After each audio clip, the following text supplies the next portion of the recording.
Hello. It's been so long since we played this game, I forgot how long that damn intro was. We're back. Every second Friday is bad enough.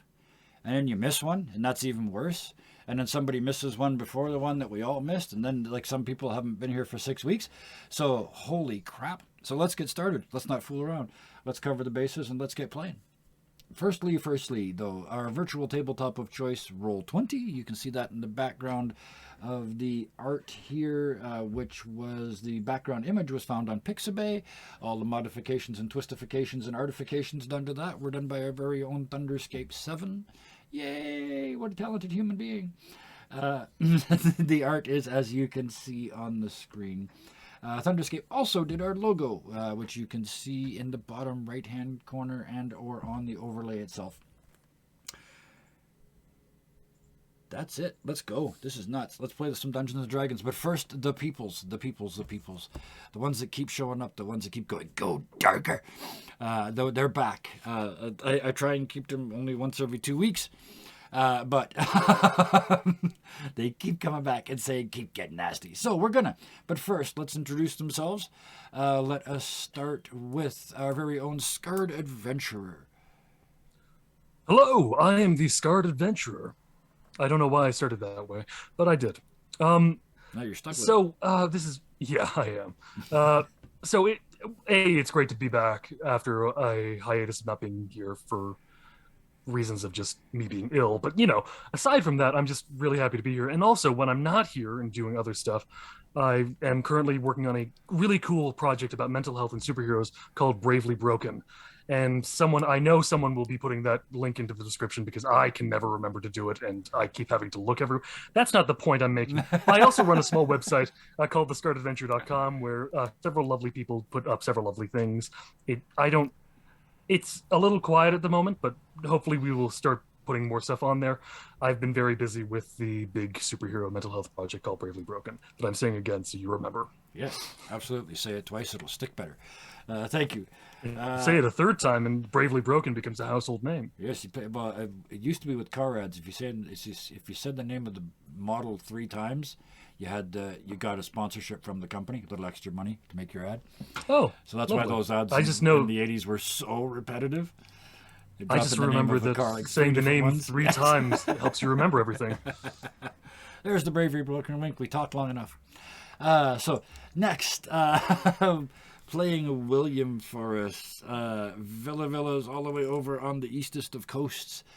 I know your life is, like most people would consider it to be way too much work, but have you managed to get any streaming and whatnot done recently?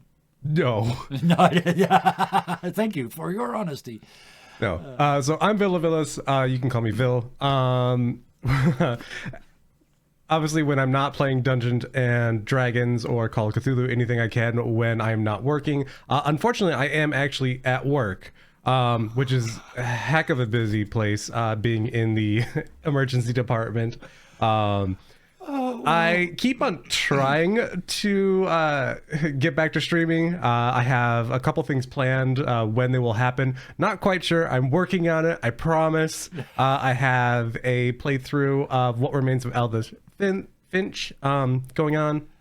I also have a one-shot, two-shot planned for a very, very dark oriented campaign, like maybe something a little like Death House, or maybe something a little almost like Saw-esque kind of plan in the works. So that's we'll see. It'll get there. It'll happen. I promise. I have no doubt. Stuck in a Saw scenario. I do not have that will to live. Yeah, I don't care. Just kill me. We're done. I'm going home. Yeah, that's enough. Anyway, next. And finally, but definitely not leastly, that's not right. That's not how that saying goes. But anyway, I've said it. Aldith, played for us by the wonderful. Boy, the lips are not. Wow. Word. Okay, starting again. The marvelous and wonderful Caris Sophia. I was talking too fast. My lips tripped over each other. I know you were streaming stuff. So what were you doing? Lots of it too. Yeah, I mean, on my channel is primarily Minecraft streaming, which I've been getting in close to 3 streams a week lately. I don't know how long I'm going to be able to continue that, but hey, what the heck, it's fun. And then on other people's channels, I stream here every other Friday playing Eldith, and I stream on the Daddy Warbucks channel every Saturday, except not tomorrow because we're off for Mother's Day weekend. Rime of the Frost Maiden.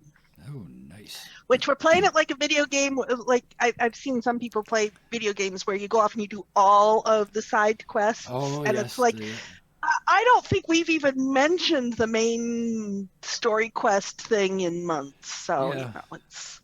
we're just derping around the north. We've conquered a Dwargar fortress. We've as one does, yes. We're about to change the weather. Oh, I still don't nice. think I've completed the main story of Skyrim. No. I you don't have personally to. It's fun. have no idea what you're talking about. World of Large.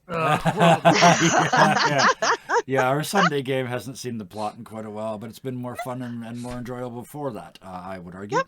Yep. There's lots going on in Icewind Dale, and if you want to hear all about it, check out on the Daddy Warbucks channel on Saturday evenings. Absolutely wonderful. Thank you. Make sure you pop that up there if it isn't already. Oh, it's in there somewhere. It already is. Yes, excellent. I guess that brings it around to me. I often forget to say stuff, but this week we've got a change in the schedule, so to speak. Not so to speak, specifically. We have a change in the schedule. So, from now on going forth, every second Friday, as usual, will be this game, The Unwanted. Then on Saturdays, we're going to, for the next sort of, I was going to say 10 to 30 weeks, but the speed they're going, it might be sort of 5 to 15 weeks. We're playing a Tiny Frontiers game set in space and taking absolutely nothing seriously. It's set in a pocket universe called Satirica, so that's all you probably need to know about that. Sunday, we've left the plot behind, but we're still using the maps because I paid for them in our The World at Large, which is something that used to be Storm King's Thunder. And upcoming soon, a project I can't technically talk about, except to say, because of that project, we're going to be adding a one-shot late in, I can't give you a specific date yet, but late-ish in June on a Thursday evening. I know there's some other schmucks streaming Thursday night, but, you know, they get enough viewers. Come and watch this. It is a one-shot, and here's where I get you. This is a cheese-based satirical take on Curse of Strahd called Curds of Straw. So if you want to be in it, DM me. And if you want to watch it, stay tuned and we will get you the details. The best probable place to get that information is from the Discord, which I've been beaten to. I saw the hands go. I knew it was coming. I joined the Discord, a very supportive and wondrous place. And you can stay up to date on all the upcoming shows and the other whims and whatnot that I follow. Just because I have them. So we'll see you in there. that game, you need to have a Swiss Army. Oh yes, I do. Yes, it's already there. Yeah. The cheese knife, yes. The cheese and Strahd work really, really well together. Yeah, I'm only going to give one away, Briovia. That's all I'm giving away. I actually owe that to our art director, Thunderscape7, not only a visual artist but also a pun master. Special guest Brie Larson. Thank you, chat. But that's then. That's in the wild. And that's a very funny game. This isn't. This is here. This is now. And this is very, very serious. To remind you, there is a content warning for this game. Yeah, I was about to say this There game needs This- content warnings. This game has had content warnings repeatedly. There's one in the introduction. We've put one in chat repeatedly. So let's get started.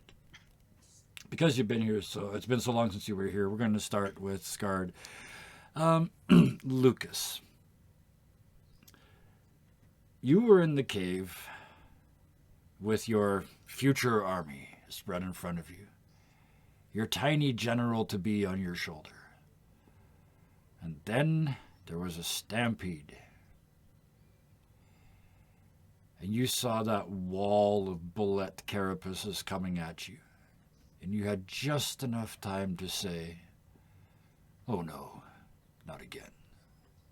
Could I retcon slightly just Of to have a course, little yeah. bit more time? So the mask comes off, the helmet comes off briefly, a cigarette is lit, pulled all the way to the butt, dropped. Oh no, not again. And as that wall just before it reaches you, the little baby bullet on your shoulder starts to squeal. It's ultrasonic, like you can't hear it, but you can feel it. Your armor just zing, like your whole armor is an aluminum baseball bat that you just hit a post with. You just vibrate, and you feel this cone of energy projecting out in front of you. And you watch as the bullets go around and over. They're leaping, they're grinding under, they're digging, they're doing anything to get out of the way to go around you as this baby bullet on your shoulder just keens forward into this cone that none of them will enter. You hear feel a sense, it's inside, it's outside, it's everywhere, there's a pulsing to this stampede. It's not just noise, there's a boom, boom, boom, boom underneath it. It's a familiar noise, but it's one you haven't heard in unknown time. It's very much like a heartbeat. One like you haven't heard since this armor went on. The last That you bullet, little, the last that you bullet little guy? passes in the silence. You say, is that you, little guy? and as they sort of lean forward and look you in the face mask, you see your little white carapaced bullet has a tiny red spot on their forehead. The keening stops and you see them sort of deflate. Sit down on your shoulder.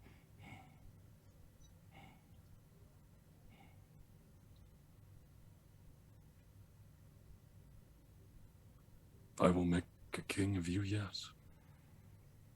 And they tilt their head and look at you and lean forward. And as they come sort of into focus off of your shoulder, you see that little red spot on the forehead. It's not a drop of blood or anything like that. It's a tiny piece of the carapace has turned into your armor.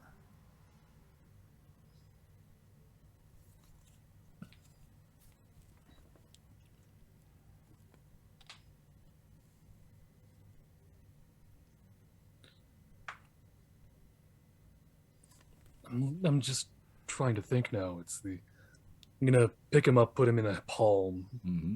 Also check the spot to make sure that I'm not missing any of the armor there. Nope, not a chance.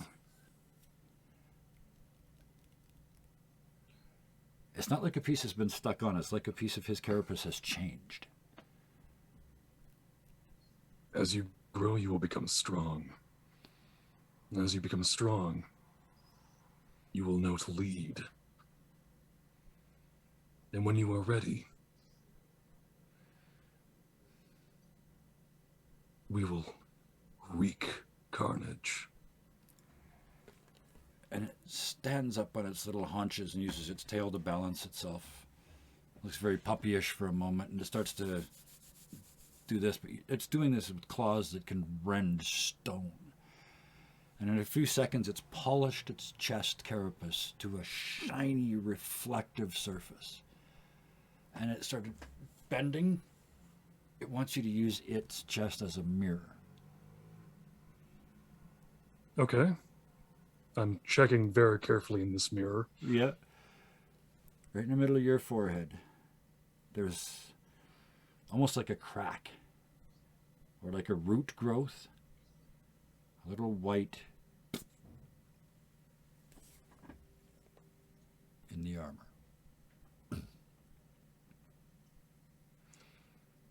This is a concern.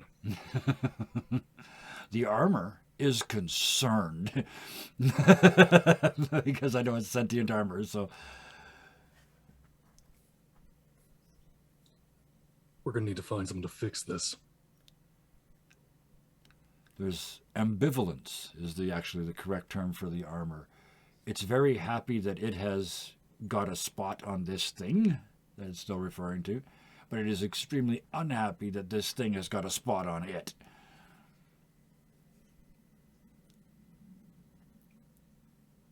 Come on. You've been at this for ages. Lucas literally speaking to his armor. Yeah. The armor that is known as penance. Okay. Thank you. You've been around longer than I have. You've seen kings upon kings wear you, and you have asserted your dominance over them. Assert your dominance here. You will not be made into nothing. You see a series of quick visions. This armor hasn't always been the same. It's been different over time. The lion head is new. Before that, it was another symbol. Before that, it was another symbol. Before that, it was another symbol. It has always found, absorbed, and engulfed, and improved itself.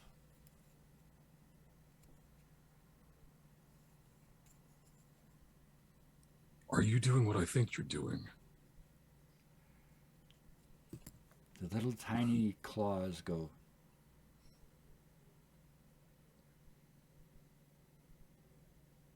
All right, little law.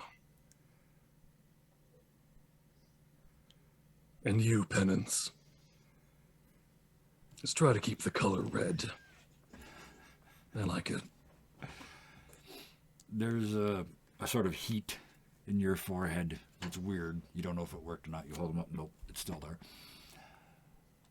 As you turn, the biggest bullet you've ever seen is just crouched on the ground by the wall. The little one on your shoulder. Holy crap, Roosbar. Did you... Wow. Thank you, dude. Holy crap. Yeah. Oh, and look at all the people that are getting it. Yeah, yeah, yeah, yeah, yeah, yeah, yeah. I know almost all of them. That is awesome, dude. Thank you so much. I interrupt this serious moment to go, wow, holy crap, thank you. Yeah, one should. Whew. With that, the little one on you or in your hand now, turns and squeals in joy and tries to jump out of your hand and head towards this big, huge one in the corner.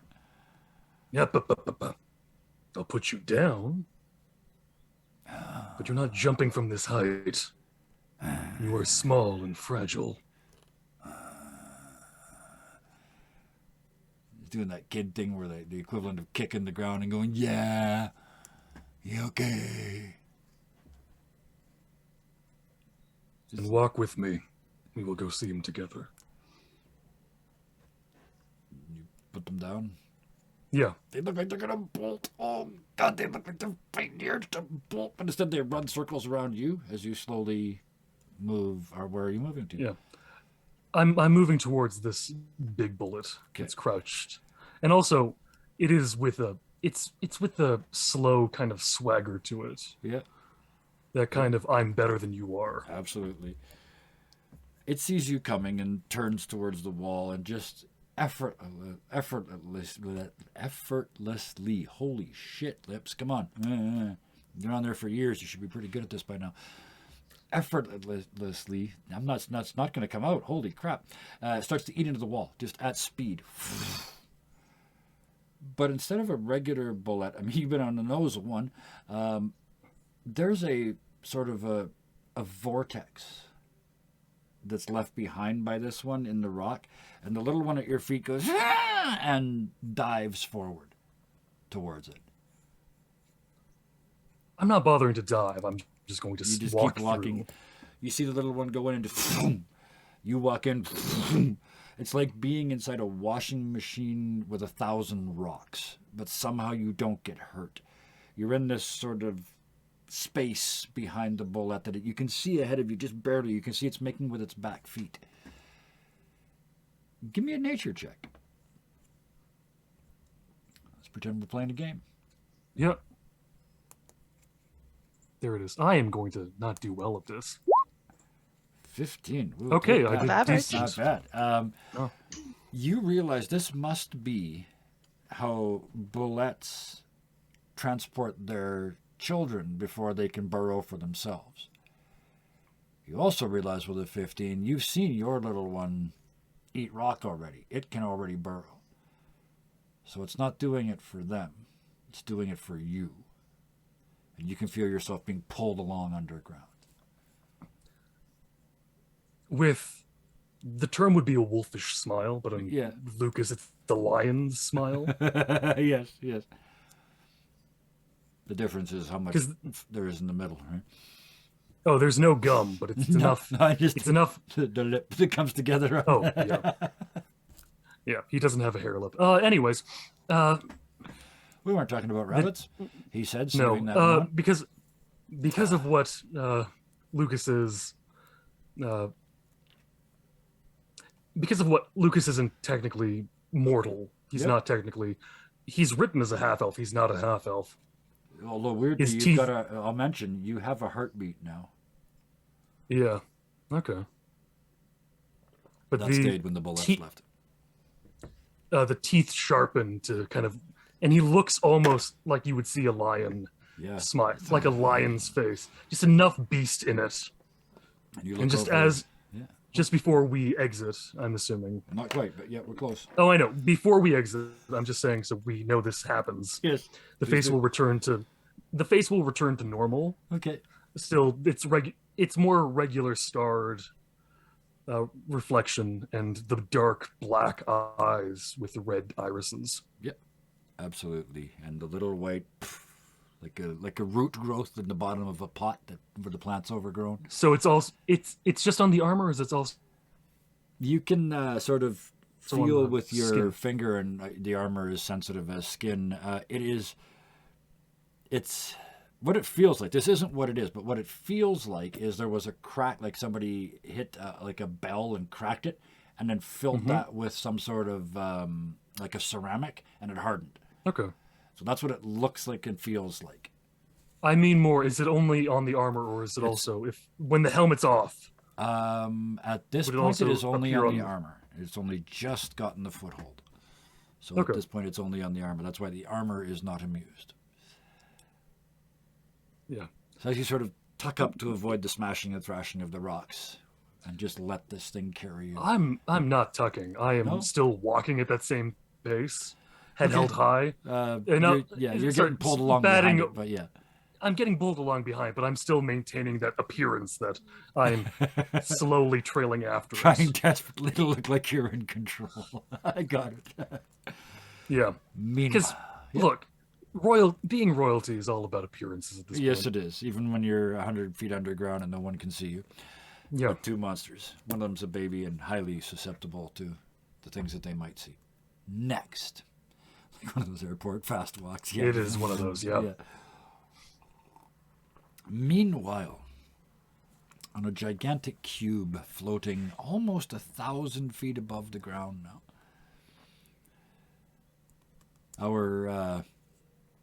our friend, oh my goodness. What the heck is his name? I forget. William? Nope. Tathlan? The one that isn't here. Tathlan? Tathlan, that's it. Shit, I should have written it down. Damn it. The three of you are in the ship on the bridge, and you have just chosen of the three choices. Thank you. You've just chosen of the three choices to head to the red fire on the horizon. You were mocked slightly by a voice in the ship. We forgot to do the introductions. We can cut to them right now, actually, just before we get live. But you were mocked by that voice. And just as that ended, Tathlan looks up, and you hear him say, "Maybe this one hasn't been to the heart room," and charges out of the room and up the stairs, clearly hunting for the source of that voice and the rest of the ship.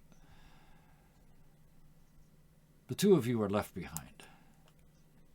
Eldith, what's going through your mind? Well, that Warcrest guy is lost again.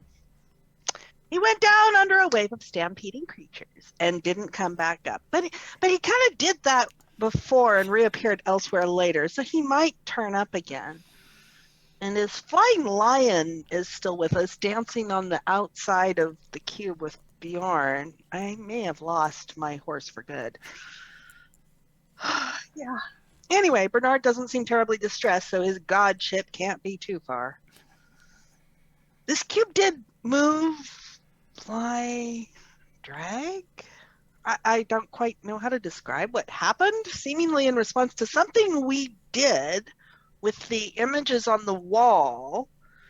I mean, despite the fact that the guys mowed through the slaves who were supposedly keeping the thing running, well, at least they responded to lights and flipped levers and pushed things. It seemed quite important as they kept doing it frantically while being sliced up. I mean, they seemed to be floundering, so I tried to provide some direction. I mean, they're no slaves and all, but the chopping went faster than even that. And I don't think the creepy guys understand the use and function of slaves. You know, for all their sadistic effectiveness, they seem kind of limited mentally. Oh, I wish Warcrest wasn't so flaky. He had better potential on that front. I feel like the two phrases "doesn't get along well with others" and "not living up to their full potential" would have been on everybody's report card at this day. But No, I think my report card said led students to rebel against the school. Despite legal action, unable to throw out, too young. But William. Also unable to throw out, son of the king. Yes. But William, what... yeah, you've been through some stuff in the last little while. Most of it you can kill, so that's been all right. But what is your sort of state of mental space at the moment? William, at the moment, he is just kind of like... He's focused right now. He's just waiting for the next kind of fight to kind of come up. And as he stares at this like burning line that's in the ground ahead of us, as we're drawing closer towards it, he's just kind of like, you see his axe kind of comes up. And he's got it in like a two-handed grip, and you see his kind of like his feet going shoulder width apart, and he's just kind of ready. From a great height, inside a giant cube, nothing sneaking up on you. I got it. And this ship continues. I wonder if we could use that whatever that beam thing was for something useful. The big shooty thing in the door? Yeah. I mean, it can only be used once, but it does make kind of an impression. William kind of turns around for a moment. Why? What did you have in mind? Well, I'm not sure anything yet.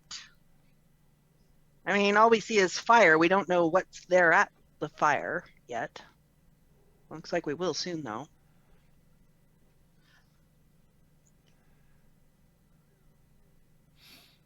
Best save it unless we really need it. Hopefully on a whole band of gnolls. You got this thing about gnolls, don't you? I have my reasons. Well, I'm sure. I'm sure. Not especially fond of them myself, so, you know. I'll lend my blade. How, as he gazes out the window, how, kind of like taking the distance that we've traveled so far and kind of like the speed that we go, does William have like a general kind of estimate about how long it's going to take to get to this fiery line? You're moving noticeably quickly. But that's offset by the height.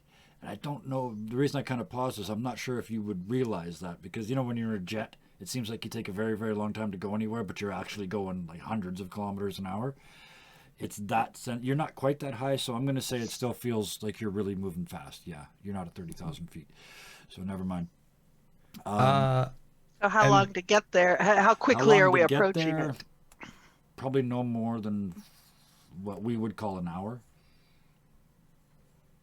I just read a Twitter feed on why do people keep using hours and minutes in D&D, and I went, oh shit, you know what? You're right. Convenient. It is, yeah. There's lots of things we By use. 1/12 of sun cycle. Yeah, for the same reason nobody ever goes to the toilet in a D&D game, and nobody ever shaves. Yeah. Or cleans himself up after a battle. In this We do case, we've tend our left the door horses, on. though. We do, yes. We tend our horses, yes. Important things. Without being able to take that that kind of like calculation into mind, as we look out kind of like on the expanse, I know the world is very barren and whatnot, but other than the like the fiery line, the other like battle that was going on between what was presumably another one of these like floating cubes, can I take a moment and looking towards the ground, is there any kind of very minor things in the landscape, like maybe a small traveling band of whatever that kind of takes notice? You scan out the windows, and what you find as you look somewhere, and as you focus, the image zooms in. So I'm assuming that sort of catches you by surprise the first time it happens, but very quickly you see you can use this to scan the horizon. You notice a couple things. You mentioned the cube. There's two of them you can see from this height now. One of them is firing on the other one quite clearly. It's a one-way battle that's going on. But somehow the one that's being attacked doesn't seem to have taken any or much damage from this distance. What you can tell is that these two came in like this. The one that you're in skidded across the landscape and came to a stop. These two came straight down. They're in sort of craters and buried more deeply than the one that you had, or you have.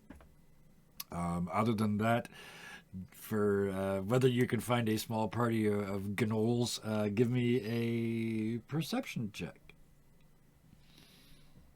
With advantage because of the magnoscopic effect.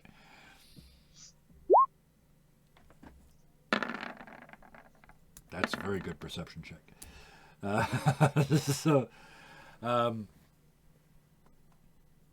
You see a small camp. Just a couple hides, a couple sticks, a couple legs sticking out, a couple arms sticking out. You can almost smell it from here. There's not as many as there was before, but that group, that very single group that you started this whole thing off with, is just sort of out there between, in that no man's land between those other two cubes. Okay. So it's like in between them. Yes. All right. And for this, everybody is kind of like, we're heading into, are we going in the same direction or opposite direction? Because we're going towards the fire line. In between the cubes was the other direction, correct? Yeah, they're sort of, if I remember, they were southeast, south, and southwest, essentially. Mm-hmm. Yeah. And we were going to the far right, I Yeah. think. Look it up. So what do you do with that information? William will take note of it, and I'll kind of like do a quick look around, try to memorize the location. Yeah. Because anywhere that there are people, undoubtedly, gnolls will probably try to attack them. Oh yes. So yeah. He's going to keep track of that for future reference. It's if you think about it for a second, it kind of makes sense. The firing that you're seeing is mostly arcing fire, what we would call artillery, and they're right in the middle, right between these two places. So if the firing stops, they can just run either way and try and get in. So it makes perfect sense. They're knolling, and they're doing the patient bit at the start before the charge for the stuff at the end. Okay. Then William will kind of turn back from the window, and he will go and move towards the doorway. I'm gonna go find out where the other one went. And he will walk out the door. Leaving Eldith alone on the bridge. Always split the party. Always split the party. So I'm looking around, and so that other room had buttons and levers and people frantically doing things. And this one had images up on the wall, and it seemed to respond to, let's see, William and I touched things, and Tathlan said something. And I don't remember which one did something and which ones didn't do something. I honestly... Oh, let's see. Tathlan's finger happened to brush across one of the three. Okay, so he actually did both touching and saying something. So I'm trying to figure out. Clearly, we can influence this somehow. So what do I see around me that kind of gives me some? Wow. Looks like it's maneuverable or manipulatable or. Wow. Looking for a steering wheel in a world that doesn't have them. This is going to be challenging. Well, yeah, I don't know. I'm not sure that that's what I need. I'm not sure that, a steering wheel is particularly what I'm looking for, but some sort of method of control or influence, or it's like I'm not just a passenger here. This isn't absolutely We investigation. had those like buttons with like the arrows on it. Yes. If you remember from last time. Yeah, well, images on the. Oh no, they were buttons, weren't Yeah, they? there They was were a shift. buttons. Yeah, there was a turn left and turn right that you found. Yes. What is it? 21. Well, the first bit's easy. There's a station, for lack of a better word, right in the middle, right in the middle of the round screen that you're looking out of. This would be the perfect place to put a driver if this was your cart. And so you sort of look at that. There's a chair there, and there's sort of a hemispheric panel in front of it. It's got the best view with the most. Yes. The best place to be able to take stock of the situation. Exactly. This is also the panel that had those buttons on it before. So those three buttons around here, that's also helped you go in this direction. But there's a bunch of other things. And you think about it. If you were sitting in that chair, if you were the person that had to steer this thing or whatever it was, where would you put those controls? Well, you'd put them right in front of the chair. So you look down and there's 4 pedals. I'll sit in the chair. You sit in the chair and you look down. There are 4 pedals on the floor, 2 buttons under each hand in the armrests, and you feel the seat itself that you're sitting on is on. It's like it's sitting on a rock in the center. The whole seat moves, but you feel like it's connected, like it's supposed to move. Okay. Does anything else happen while I'm sitting here moving around inspecting this? The only thing that moves as you try stuff, the only thing that moves right now is the seat, and it doesn't seem to do anything. But you got a 21, so there's a button on it with a universal sign. There's a round button with a big red circle and a line across it that goes like that, and it's lit up red. Is this like any of the buttons that flashed red in the other room? Similar, yes. But it's not flashing, it's just lit. It's just lit, yeah. So does there seem to be anything else related to it, or is there anything up in the pictures on the wall that seems to similar or related? It says enter key there, and the key says return on it, so that obviously these are related. Yeah. What I will give you with that, the last thing I'm going to give you for the 21 is you find essentially like an instruction manual. It's going to take a while for you to puzzle through it. It's not quite common. Right here, handy next to it, the Yes, procedures. Gotta love is, military. Yeah. That is the thing. Yes. So we're going to take a second here while I reset the cameras, and while we do that, playing Tathlan for us this evening. Just so you know, you have torn off into the darkness to chase after the voice at the top of the ship, hoping that it hasn't been to the I called it the heart room. So Yes. give us a little feedback on what Tathlan was doing while I fix these cameras. Oh, well. The heart for me beats and thrums with thrums. It goes, no, it's not quite. It wants to be in sync with me. It wants to listen to me, but it's not quite doing it right. Why does it not listen to me properly? We'll learn it. We'll teach it. We'll show it some pain, and then it knows who we'll listen to. And with that, I kind of threw you under the bus. You took off into the No, I deserve it. you took off into the darkness of the ship, the unknown parts of the ship above you, hunting for that "oh no" voice. Oh, that voice. Wow. Yes. Wow, that one. That's hasn't definitely quite- something else to kill. It's like that one is something else to be eaten because that one was, yeah, it was not quite pure, but it still had a lot of delight in its own pain. It will be found. It's trying to hide from me. It called me dad once, and that will.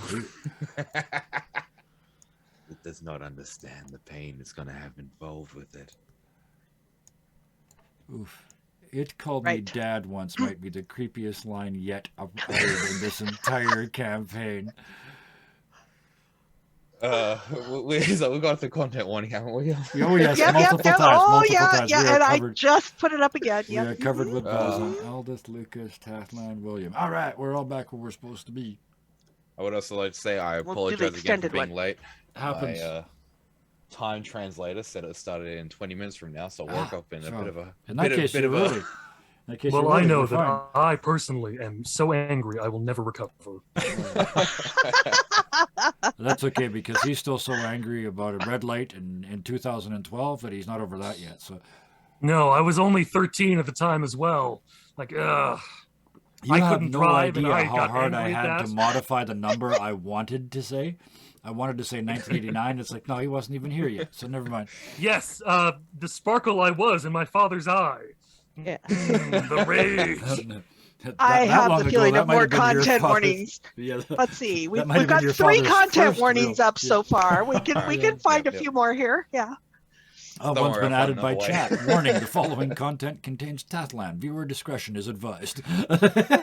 Yeah, that was a nice 40-minute gap for you guys, but So, with that, this is the perfect time for this, actually. Uh-huh. Tathlan, you hear the voice, and you tear off the bridge after it. The ship itself is headed for that red fire on the horizon, but that can wait. You were just mocked. So you rush out of the bridge. All you know is that you've been to places below here on this ship. So there's only up left. yes, and when because the voice is the same as I forgot Imagineer. Yes, very, very similar to the Imagineer, yes. Yes, and her body is very much back Dead. on the ground. Isn't it? Yeah. Exploded, actually. Vaporized, if I remember correctly. Yes, and this voice, it doesn't really seem to come around anyway. It's from like speakers. Yeah, so far it's only come through the speakers, yes. Hang on, you know what? I'm going to do myself a favor and give Tathlan an intelligence check so I know how he's going to respond to this. Because he hasn't been the brightest tool in the shed. Well, he was just lit in an amazing fashion. Oh, yeah. Okay, 20. All right, Yeah. all right, well, since it comes from speakers above, he's going to... when it comes to Tathlan, what he's going to do is, instead of going down where he was, he's heard this voice before, but it's coming from a place that he hasn't been before. So he's going to keep going up. Yes. In Tathlan's mind, he hasn't quite gone to the brain yet. So he's just kind of, Yes. as he walks through the halls, just, kind of like flicking his fingers a little bit. Every now and then will put his hand along the side, feeling the thrum of the ship. As he doesn't go for an elevator, but looks instead for the stairs. Just walk Absolutely. up instead. Because As you Tathlan doesn't you get to the stairs, and as soon as you start to climb, one of the speakers in the walls crackles into life and says, "Getting warmer." has the temperature on the walls increased at all? Yes, we have this as a fact. Yeah, as when you guys put the batteries in, it is physically Yeah. getting warmer in here. So yes, wonderfully well misunderstood. I love it. There'll be like a little like glint of like anger in his eyes, but he'll continue. Now that no one's around him as well, he'll very much continue. We won't say much though. He'll continue on this path. As you continue to follow, give me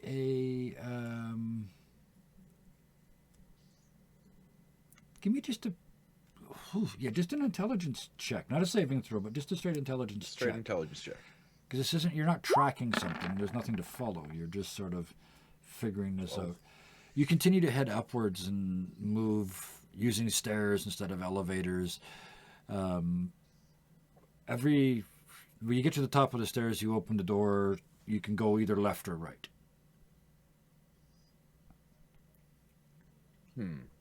Tathland will go right. You hear, getting colder. Has the temperature decreased on the You walls? touch the wall, it's wrong. If anything, it's still getting slightly warmer. Well, in that case, Tathland's going to ignore the voice and continue down this path. Absolutely. You continue to walk down this section of this ship. You get to an area that isn't... It's kind of like the first area. It's kind of like the bridge. It's just covered in switches and dials, and it's just this sort of little hallway that's just full of them. In fact, a lot of them look familiar. It looks almost like a backup station, like a redundancy station. And way down at the end of it, probably 30 feet away, 10 meters down there, in a chair with their back to you, in the engineer's outfit, with the brightly colored hair and a neck bent like that, appears from behind to be the Imagineer sitting in the chair.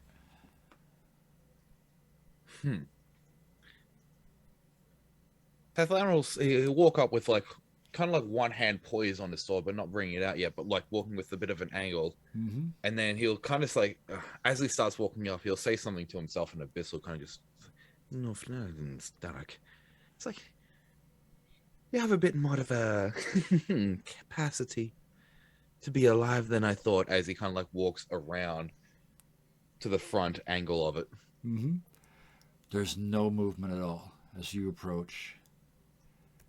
There's a giggle, but it's not from there. It's from the grills. Tathland will definitely ignore the grills. I don't think he's smart enough to put As two and two you together there. lean around and look, you can see it's not alive. It's a dummy. It's a mannequin, and it's tied to this chair. It's not the Imagineer at all. It's a wig and an outfit. Yeah, Tathland would kind of like... Is there anything else remarkable about this? Or does it just look like a dummy?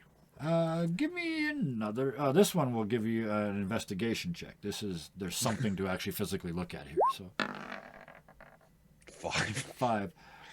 This is just a dummy in a chair, as far as you can tell. Yeah. Tathland will kind of like walk like past it, come back once again, and as he walks past it the second time, like with a quick movement, just swing and chop off the head of it. Yeah. Before sheathing it back down, and then going to walk back out of the room. Well, before you turn around and walk back out of the room, give me a dexterity save, please. Yep, that sounds about right. 25. 25. Holy crap. The blade goes through, and as it passes through and leaves, you see a spark jump from the neck out to your blade, just tickle it, and then snap back to the neck. The entire mannequin starts to smoke and melt. You realize only at that point it's sitting on a power point, and it was electrified. As soon as like the head's chopped off, Tathland just in his own mind, he's like, he knew that he was too smart for this. Yeah. He's like, oh no! Chops off the head, destroyed it, and Through just the keeps grill. walking. Yeah.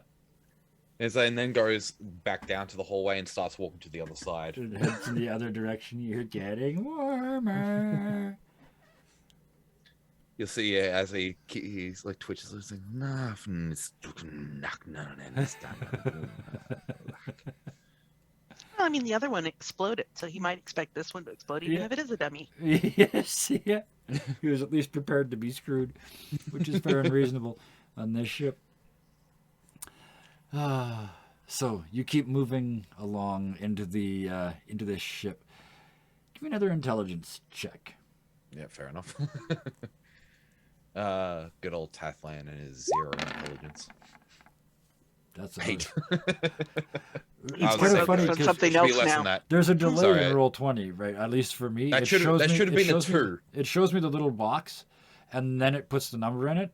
But I can tell it's bad because the little box is very narrow, so it's only got 1 digit. It's only single digit, yeah. No, I accidentally did a saving throw that should just been a check. That So was that's meant to be a just 2. All right. Yeah. In fact, oh, I love these footprints. You see footprints just ahead of you. They're coming down the hall from the other way, the way that you have not been yet. They come towards you. They turn and go through one of these doors. These doors. I would Which say is a door closed. that I haven't been in yet either, right? Nope, you have not been there. Tathlan will go up to the door and put like his hand on the side of it. Mm-hmm. Is it warmer than the other side that he just went through? Yes. The door is almost hot to the touch. Oh, well, in Almost. that case. Spins it open and goes in. You flip the door open. Give me a dexterity save. Oh no! You hear as the fire just. It's blue though. It's blue and white, not red and yellow. 22. 22. You only take half damage. Alright. Because it's a dex save, right? So yeah, half damage. So you take half of 13. So 6 points of damage. So is it just like the whole room just kind of gushes out flame, or is it just like a burst? I was just going to say, it's a whoomp. It's propane. So it's that blue and white flash. It's just whoomp. There's almost no sensation of heat. It burns so fast it almost feels cool. It just sucks the air off of you. You look down and all your bunch of your body hair and your beard hair and whatnot is missing from this flash fire. You are slightly wish burned, Tathlan had 6 a beard. points of damage. Gasp! You hear, getting warmer. The room itself, after like the fire has gone through, does it look like anything is in this room itself? You poke your head in, and this used to be a barracks room. It's very plain and very simple. There's just double bunks on that side, double bunks on that side, and 4 footlockers across the end. The Tathlan will take his time, kind of like walking up and down before walking out of the room, Yep. and then he'll say, "Drafnacht," and then he'll like click his fingers, and his armor will itself reshape back into this clothes that he's wearing into a very nice regalia that he's had on this whole time, basically. But it will basically repair his clothes as he says it. Okay. As he walks back out and then continues down the path, kind of like hands on the thing. And you'd think that with this burning, he'd be a bit more angry about it, but there's almost like a smile on his face. He's just kind of like got his hands down, like trailing this warmth that goes through down the hallway. And all of you, no matter where you are in the ship, William, you were off somewhere as well, right? He was heading out to find I Tathlan. went to go find him. to find Tathlan, right? Okay. Yeah. So you sort of move around the ship for a while. You hear a noise upstairs.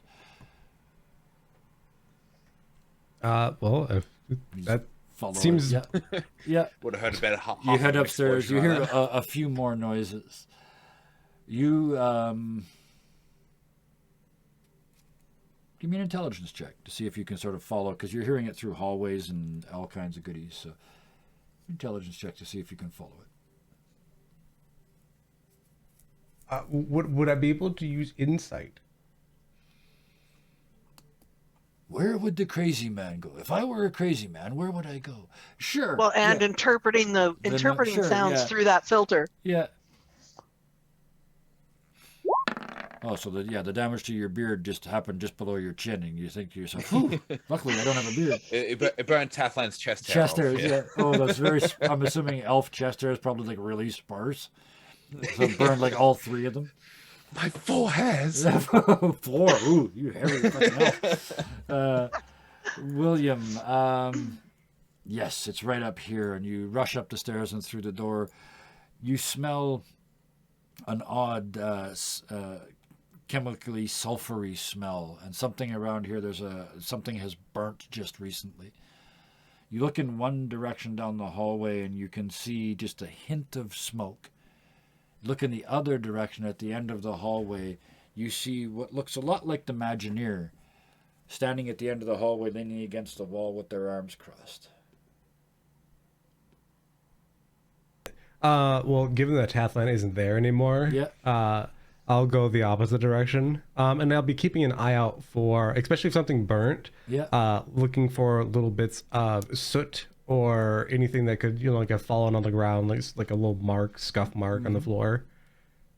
Okay. To kind of go and keep tracking that. You keep following that. We'll keep going with that 24. Yeah, it's very easy to do. You get to the burn mark, and from this point, it's there. You can hear noises and swearing in another language down a hallway.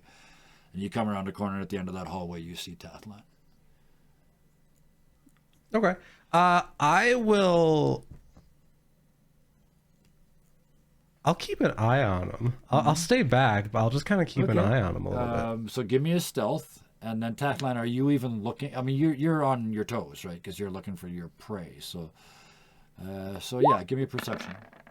Yeah, See if you I'll see give a this. perception, but That's sneaky. that's very sneaky.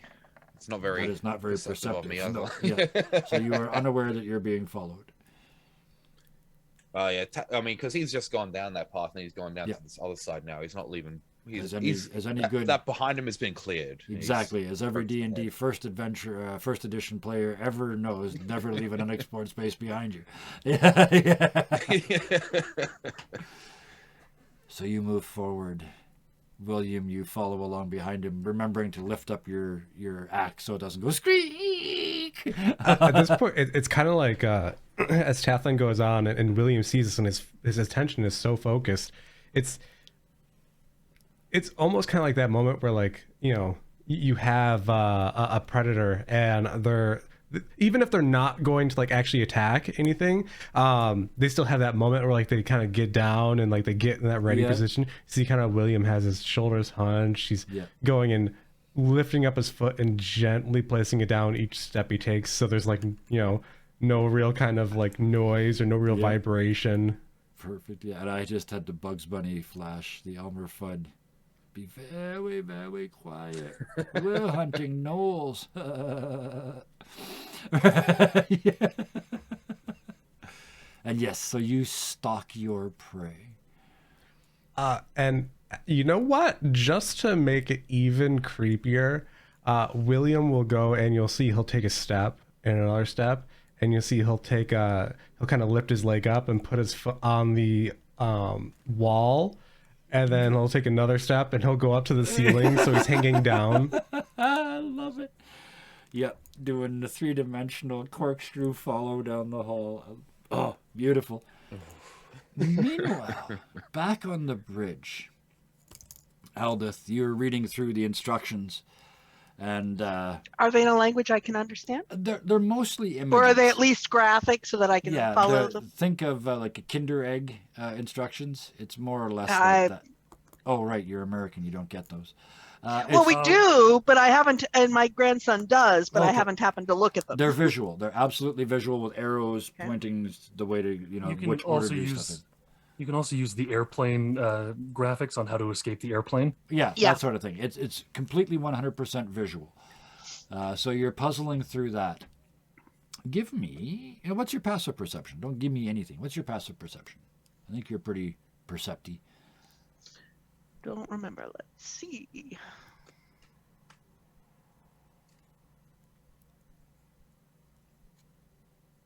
Where is my passive perception on this? It's 10 plus 15. your wisdom bonus. Okay, 15, yeah. Okay, let's see. Let's give it a roll so that there's a chance. Yeah, 15 plus the bonus. Nope. What are you going to do with that? No, there's a bonus. So yeah, you're Okay. better. Exactly the same. As you're puzzling through it, you think you've got the basic start. You think you could, if you push the big circle button with the line across it, then you'll be able to do other stuff. and you're pretty sure you could fly this thing. Just as your hand is coming down, you hear behind you, not through the grating, but for the first time, mouth to ear, "Oh no!" As your hand is coming down. Okay, so the hand finishes the motion to do that, and then in the same sort of motion, she swings around and triggers her tattoo Yeah. and starts going to attack. Okay. You specifically said you finished hitting the button.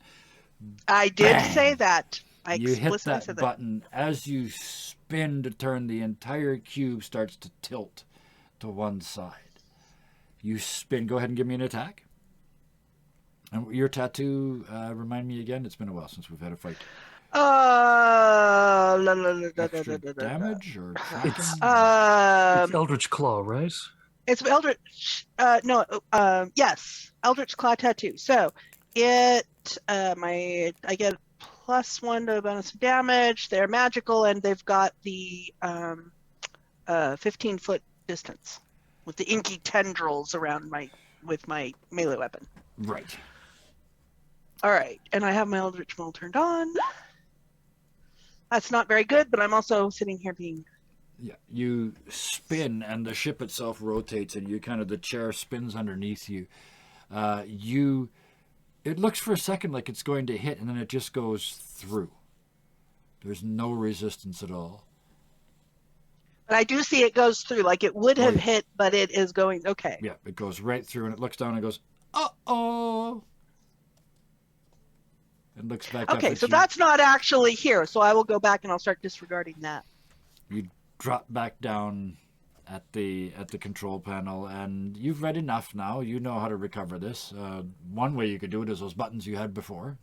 You've done this a little bit, right? Yeah, I'm trying to think. So we were headed toward The fire. the line of fire, Yes. but now I have control, and that wasn't where I wanted to go. And there's nobody here but this thingy that might not be here. Yeah. Okay. I also want to see if I can stop the thing. It's like, okay, I'm going to try out the controls. So Absolutely. I can turn left. I'm going to turn left. Yeah. I can go up. I want to go up. I want to sort of, do a full check Yeah. of, sort of cycling through the things I can do. Okay.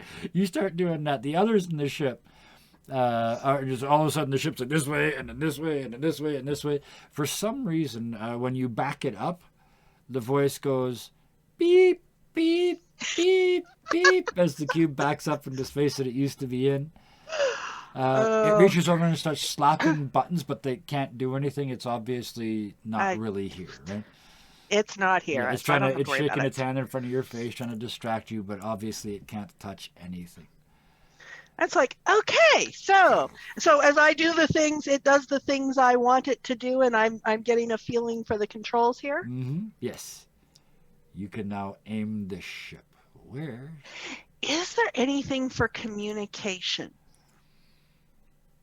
From what you saw in the book, that's a different station in a different part of the bridge. Drat. Okay.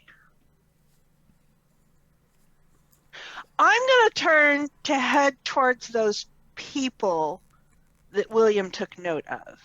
Okay, so you're heading between. You're going for the knolls. Okay. The ship starts to turn. Hello, hello, hello, hello, Scott. Hello, hello. Welcome. It's been a while. This game's been a while, so welcome. You start to rotate the ship in that direction. Meanwhile, underground, being sucked along behind a giant grandma bullet. There's got to be a better way to say that, but okay. You feel yourself starting to climb, to come back towards the surface. And ahead of you, there's a flash of sunlight and this reddish yellow glow. It's the color of fire, but it doesn't flicker. It's just there. And as you sort of sucked up, oh, thank you for the bits. Ah, the dreams. Yeah, hopefully the not bad dreams. We have put up our content warning a couple times tonight. Here it comes again, because you can't be too careful. This giant bullet breaks the surface, and you and your young friend, this baby bullet, pop up behind it and land on the surface. You are standing inside frozen red fire.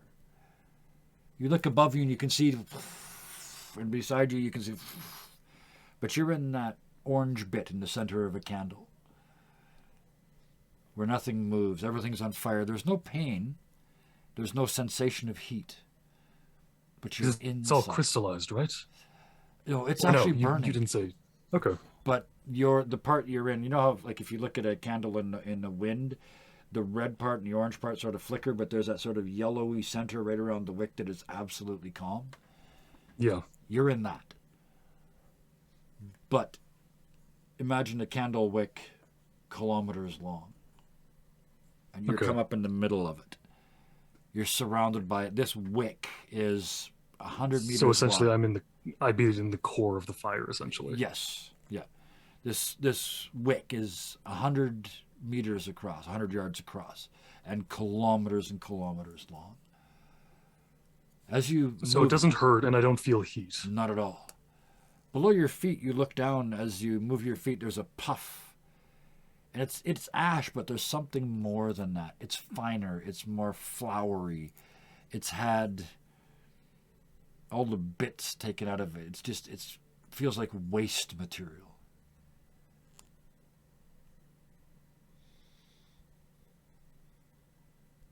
Where did you bring us? Like, I look directly at the grandma bullet, as you've put it. Yeah, she turns her beady little eyes at you and then just sort of backs into her own hole and disappears under your feet and gone. Your little friend, you hear beside you, the equivalent of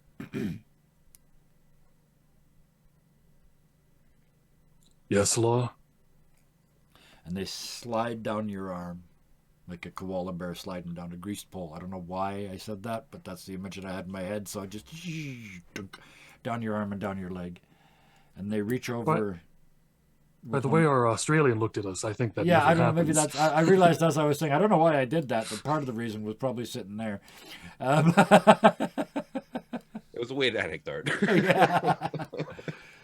But you see them pointing, you see Law pointing at this thin red wire.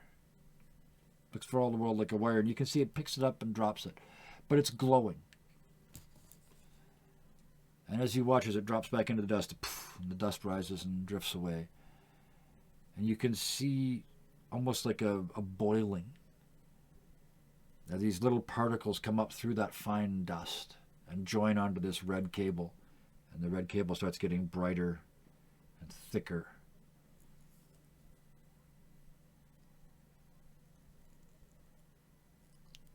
And the resemblance is essentially metal that's been heated to a ridiculous degree. Essentially, yes. Yeah. And the bullet was able to pick it up, but the bullet also has claws that can go through stone without hurting themselves. Yeah. You're not feeling any actual heat come off of this. So I'm going to pick up the small cable just to see where does this come from and where does it go. As you lift it up out of the dirt and give it that sort of, you see the rows of dust go off in both directions. It's like flour, this stuff. It is just super, super fine. And as you lift it up and the thing goes in both directions, you can see it is absolutely lined up with this fire that's above you.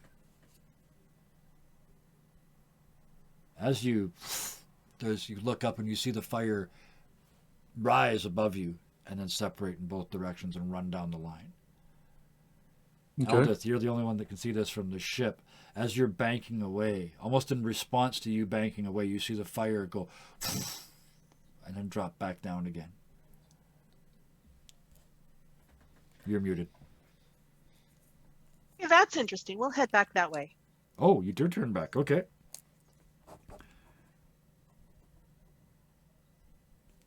I just wanted to give The you. hell am I supposed to do with this? to? Like You- the only thing Lucas can think, the only thing I can think of at this moment is if I start coiling it, what'll happen? Well, you haven't got an end. It doesn't matter. I'll just pull until I find an end. You pull and you pull. There's only so much. Like you could maybe make one loop, but Oh, so there's no give. it's just really. it's too heavy, right? It's hundreds of kilometers long. So even if it's only a couple grams per meter, that's still. Not to mention the Yeah. amount of friction, dragging a 150-kilometer long wire. Yeah, but it's across all the- in very fine ash that doesn't That have is very true. much frictitious properties to begin with. Frictitious. That's not a thing. I was going to let you do it until you said frictitious. No, I wasn't, but that was a good I'm- joke. No, you try, but wasn't- no, you can't. like, you with- can't call it. I see you. Yeah. You know, what can I do with this? Yeah.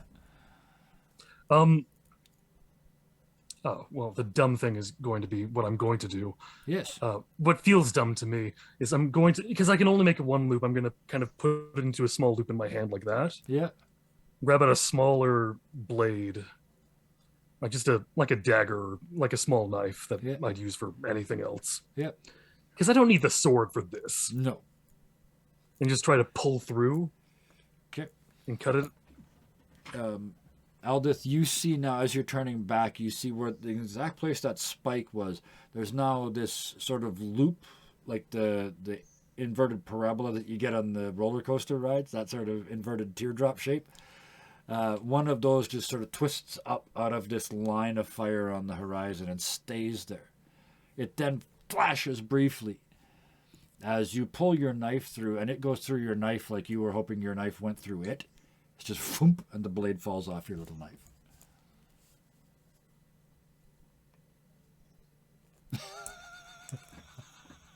Good thing you didn't use your sword. Oh, I love the faces. I mean, the sword's not gonna. The sword is different. It wouldn't do that, likely. Hopefully. You could always find out. I'm not going to do that, dick. I've worked too hard for two specific things, which is the armor and the sword. I'm not giving either of those up. Don't get frictitious on me.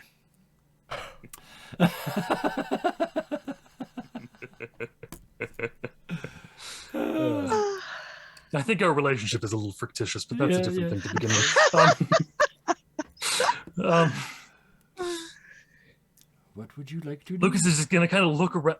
It's just try to see where does this thing end? Mm-hmm. Not the line, just like where does it end going this way from the line? Yes, it's about, as far as you can tell, you'd have to put the wire down and walk a little bit to see to the edge. It's about 100 meters across this affected area. The line itself is only Okay, so it's this big, but it's affecting its... is it 200 meters or is it no, 100, 100 meters max, so 50 meters each side of the wire, basically. Okay. Yes. Aldith, it's easy to do. You just stare at a spot for a couple of seconds and it starts to zoom. Oh, what do I see as it zooms? You see the loop of fire, and at the bottom of it, I mean, I gave him knolls and legs and feet sticking out of things. So, yeah, you can see... It's difficult to see red on red, but still. Yeah, you can see a figure in red wrestling with what looks like a hot wire. Okay. It's that flaky Warcrest guy. Okay, good. All right, And so turn yeah, I'll away. definitely fly. I'll definitely fly that way. Yeah. So you Yeah. head in that direction. Foopar. I'm turning for like I'm turning to have this face my back and then just walk away from it Yeah. because A, I can't do anything with it, Nope. and B, it's not benefiting me in any way. Not in any way, shape, or form. No. It's not hurting me. Yeah. It's essentially a non-thing. Yeah. So this thing no longer exists in my world. Yes. And your little friend-in-law, just before they jump back up on you, reaches out and goes, "Mm, mm," and there's little tiny flashes where it bites. Don't do that. You'll hurt yourself. And climbs back up. He's clearly pissed off that it couldn't bite through. Yeah. It's like the first Kong you bought your dog. It's like, I can't kill this. I hate you. I love this, but I hate you because I can't kill this. Yeah.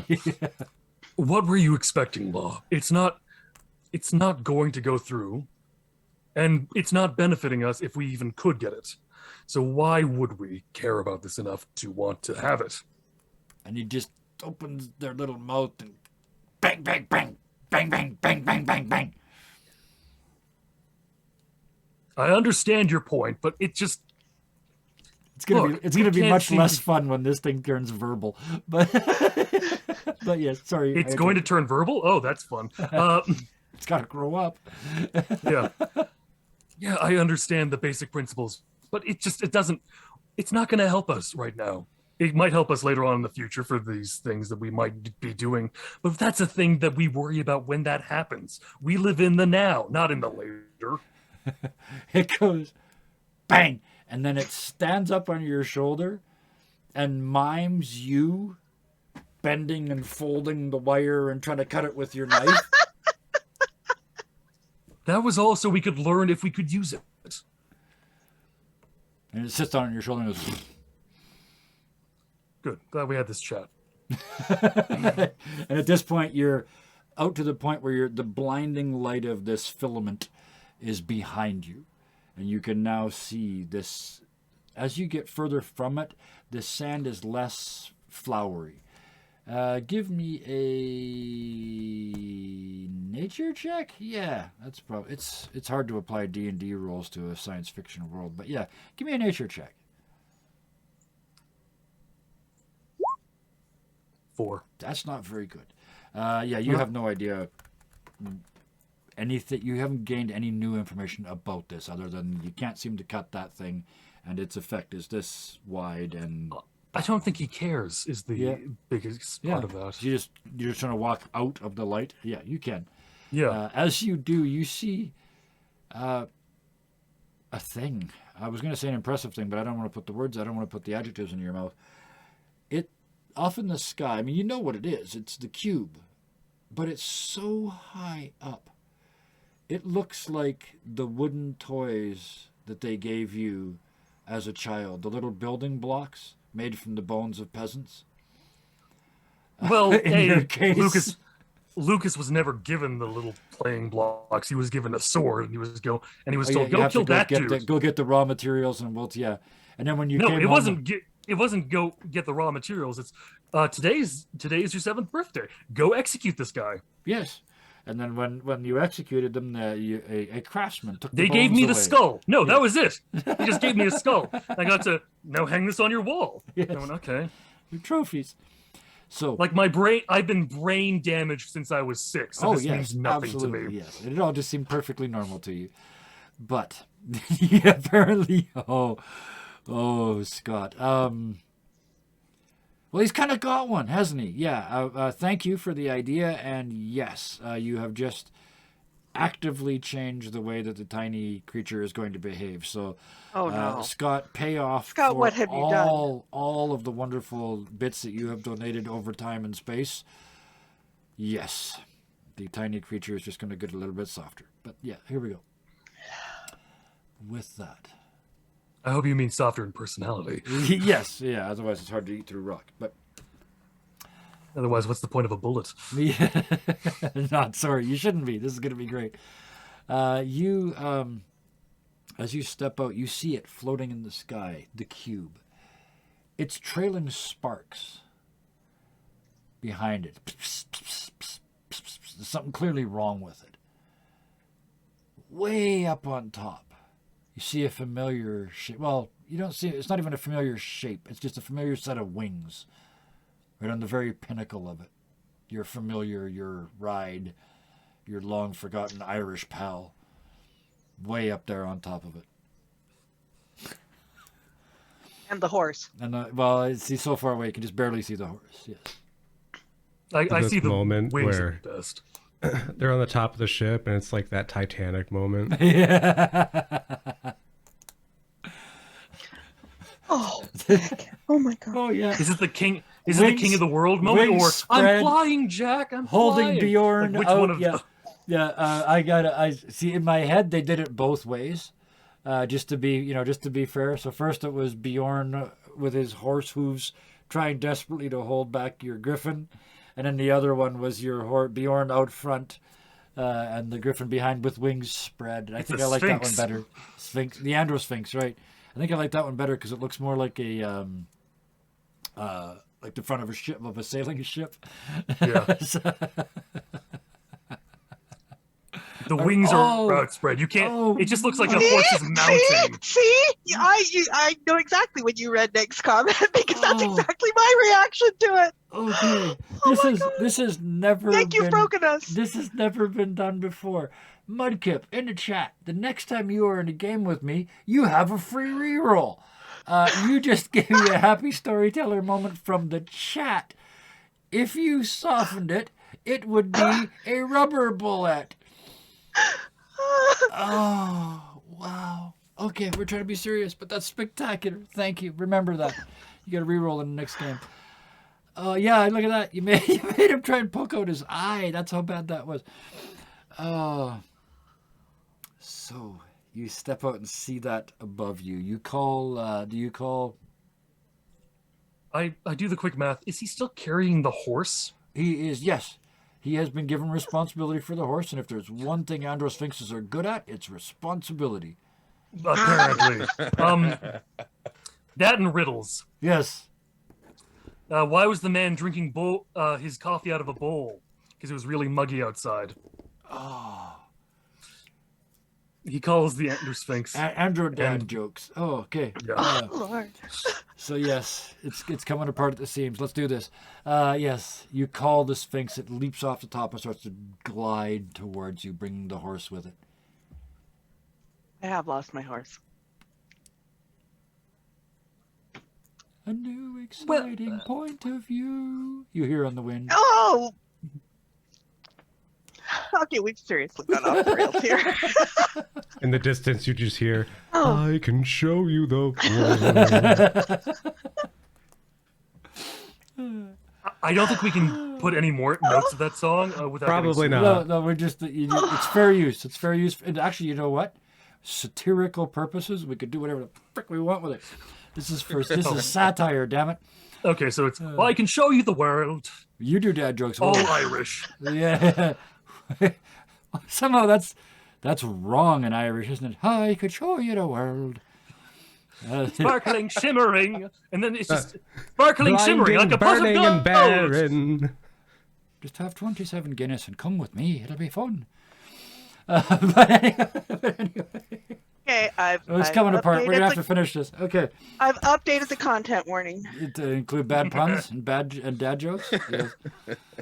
I'll add the dad joke. Portrayals of Portrayals of horror horror and and puns. Yes. Oh, okay. Which some viewers may find difficult. Please practice Yes, self-care before yes. deciding to view this stream. Yeah. I've been writing Alright. cheese puns all week. It's starting to, my mind is starting to curdle. I've got a terrible story to tell you later. That's it. Okay. That's This is getting really ridiculous. So I know it's been Peeps, a long this is our time. but dark game, Peeps. I know this is supposed to be the dark game, and we're fading fast. So I resemble dad jokes. Yeah, look, you see me? I look like the Okay. patriarchy. For fuck's sake. I'm just assuming Bernard and Bernard, that Bjorn was his name, have landed. Yes, they fly towards you and land.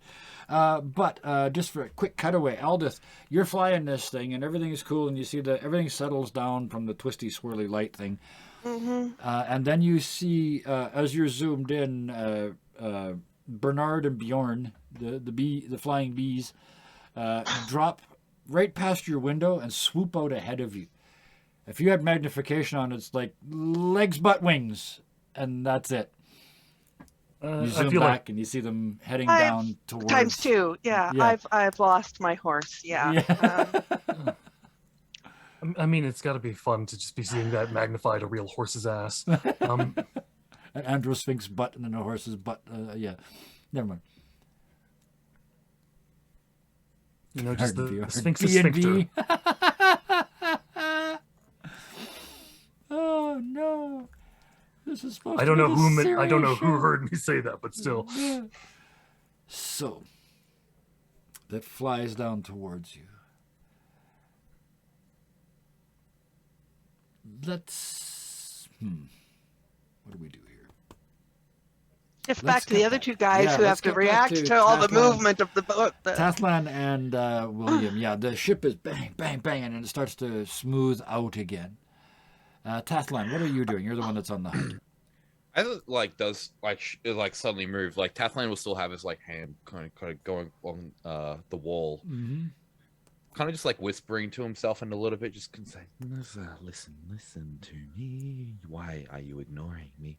As he continues down this hallway to find, he'll try and he won't really react itself to the banking. He'll try and stay in the middle as he keeps walking down this hallway. Yeah. And the ship does this around you, and you just do that straight walk down the middle. Yeah. Absolutely. You continue to do that. William, you're following along? Yeah.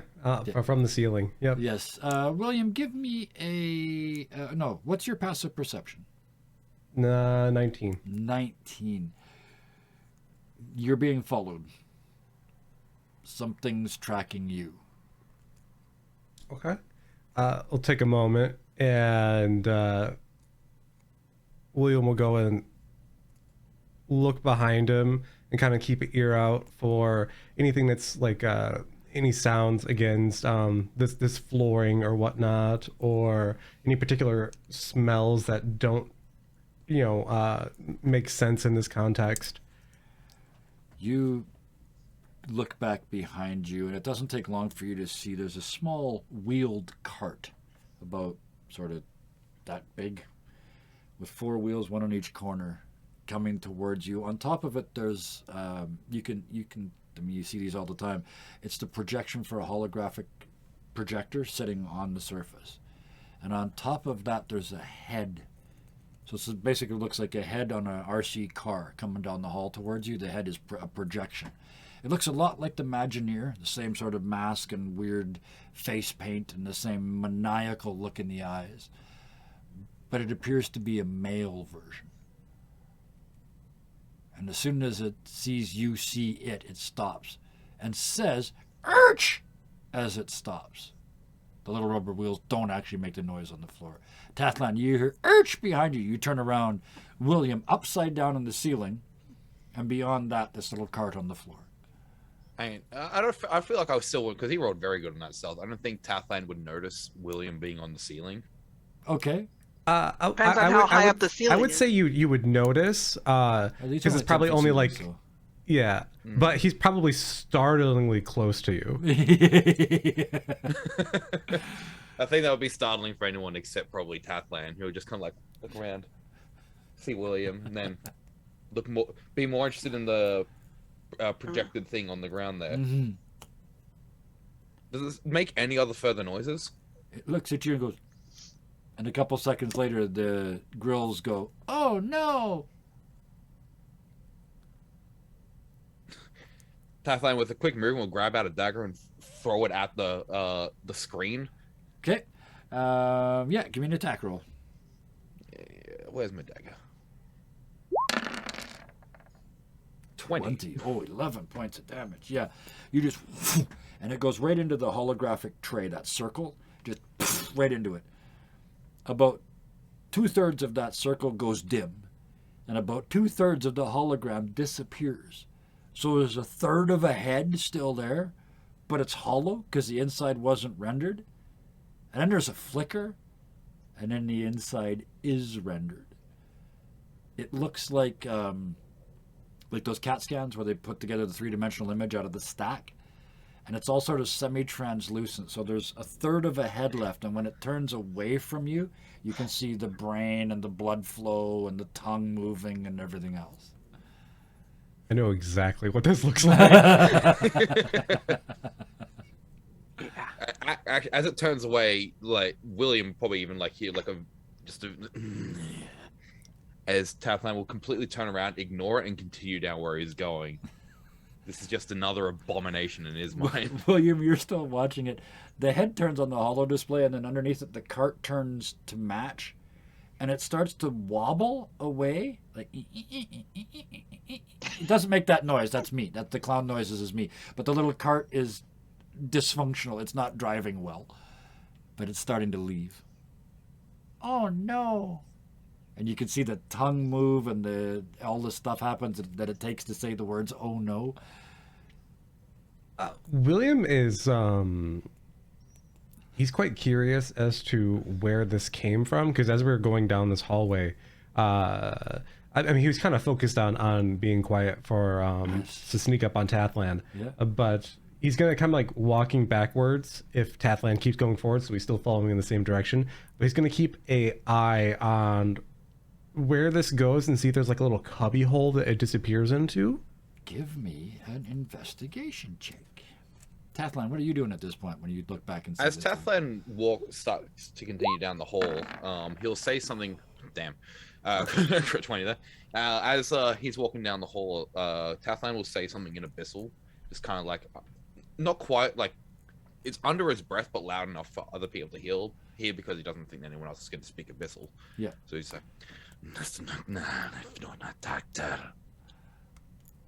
as he continues back down the hall. So, just to be clear, you're heading the way you were heading before? Yes, Tathlan? I'm So you're continuing down, ignoring like- the bot and continuing this way, okay? Threw the dagger at it, bot got hit, keeps Yeah. walking. William, you look back at the bot and you see it heading away, and you see, I mean, you rolled a 20 investigation. You see there's a tiny wire. As it backs away, it's leaving the wire behind it. Like it's pulled the wire with it. Now that it's turned around and going back, you can see the wire that heads off down the hall. I don't know whether you would think of that as a tail or what, but Well, I mean, it leads back to something. William is gonna follow that. all right. So you're following the bottom. Just keeping notes here. You're still hunting. Aldous, you're flying to the fire. And Lucas is still down on the ground. Perfect.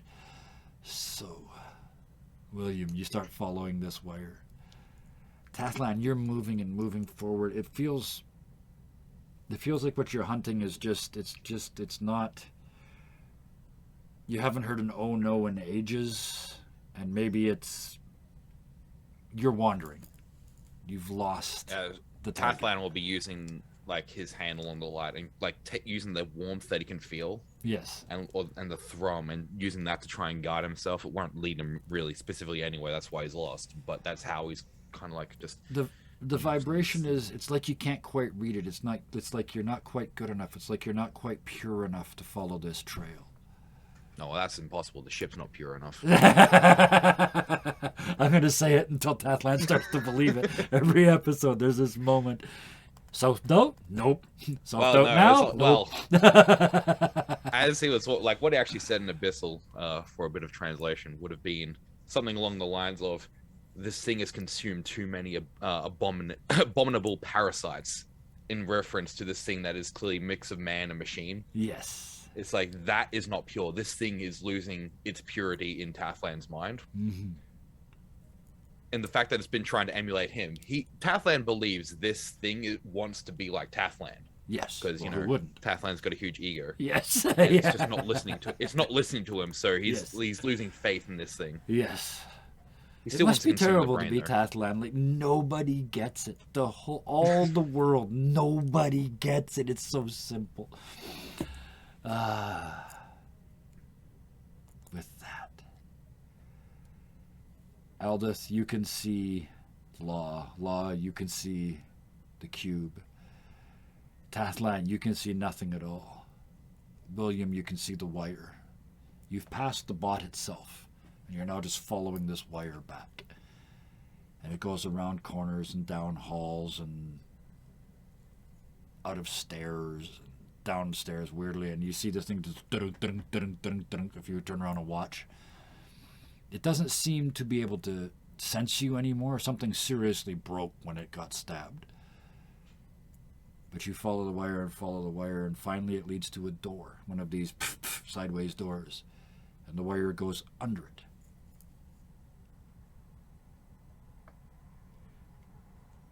William will take a moment and he'll go and place his ear up against the door to see if he hears anything on the other side. Give me a perception check. And yes, thank you so much, Scott. That's amazing. Those all those bits. Thank you. Appreciate it. A 15. You hear a wheezing.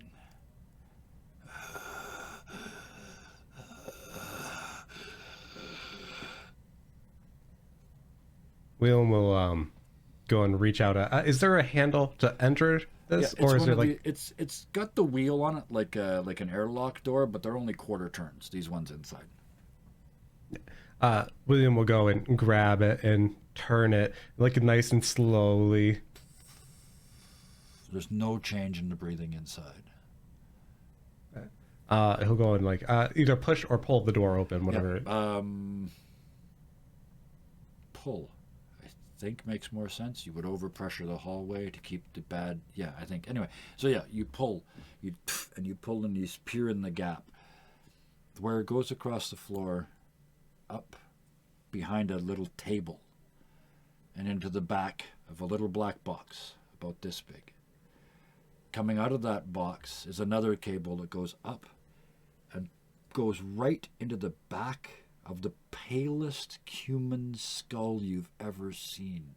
It's almost like it's got no skin and no muscle, but you realize it's just gaunt to the point of extremity. And the skin is white, so it looks like bone. The whole thing shudders as it breathes.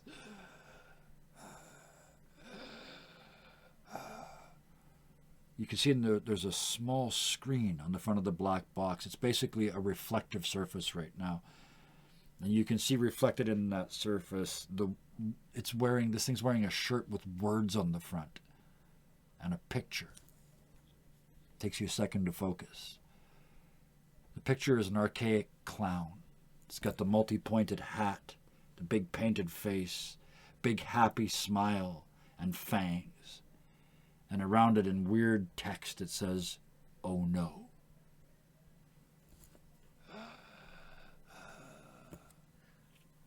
So this is we had the little black box that has like the clown on it with the text. Can I actually even read the text? The text just says, "Oh no." So it's only common. Yeah, it's in your. Okay. It's this language that's close to common. You can puzzle it out. Yeah. Okay. And then that is connected to this. It's a head. Is it just a head? This is a whole human sitting in a chair. A whole human. Yeah, but they're back to you, back to the door. They're sitting in. They're basically like think of a dorm room, and they're sitting at their little desk in the corner with their laptop open in front of them, except they're direct wired to it. Kind of like a Matrix kind of jack kind of thing. Yeah, exactly. Yeah. Okay. So they were controlling that little robot, which is still behind you. You turn around and look, and it's way down at the end of the hall, coming towards you. And is the box is that in between me and the person, or is the person like there and then it's the box before them? There's the person in the rickety chair, then the table with the box, and then the wire goes down the wall behind that, around and out the door that you're peeking through. You're not even in yet. Yeah, Netrunner, basically, yes. Except they're wired. They don't have Wi-Fi. Like there's a wire to the robot. William, take a quick glance around the room. Do I notice anything else? The rest of this room is almost barren to the extreme. There's a small bed in the corner. Looks like the sheets haven't been changed in 100 years. It's almost like a nest over there. There's a pillow that's ripped open, but it's sort of folded in on itself. There's cans of self-heating food, like hundreds of them packed in the corner. They're all exactly the same flavor. There's a water dispenser you can see there with the drip that won't stop, and it's stained the wall beneath it. And on the wall there's one little poster about this big that you can't quite see from here. Okay. Given that it hasn't, whoever this is hasn't reacted to me quite yet, William will go and he'll take a step into the room and taking note of that leaky faucet, whatever it is, he'll kind of take a step in time with the droplets, and he'll go and slowly close the door behind him. And as you do, there's sort of a silence, a thickness. It's soundproof. You're in a soundproof room. You can hear, all you can hear is this breathing and a slight hum coming out of that little black box. And William, provided he has the opportunity to do so, yes, you do. he will go and kind of slink up to this figure, timing his steps in with those droplets of water. It smells stale. It smells old. It almost smells long dead. It almost smells like a mummy. But there's a sickness. There's a fungal undertone. There's something very, very wrong with this person. And they're facing away from me. Yes. So William will go and he'll step, lightly, drawing ever closer. And the axe is not on the floor. Yes, I assumed, yeah. It's above it, and you see kind of William kind of moving around anything that's in his way, making sure he watches his steps so that these like little cans of food aren't disturbed at all. Yeah. As he kind of comes up behind this figure and kind of looms over them a moment just to kind of see if he can kind of peek from the side what they look like from the front. The face is almost not human. It's drawn. The bones are long and pointed. The cheekbones are way too high and way too tight to the eyes. The forehead too narrow, too pointed. It looked human, but it isn't quite.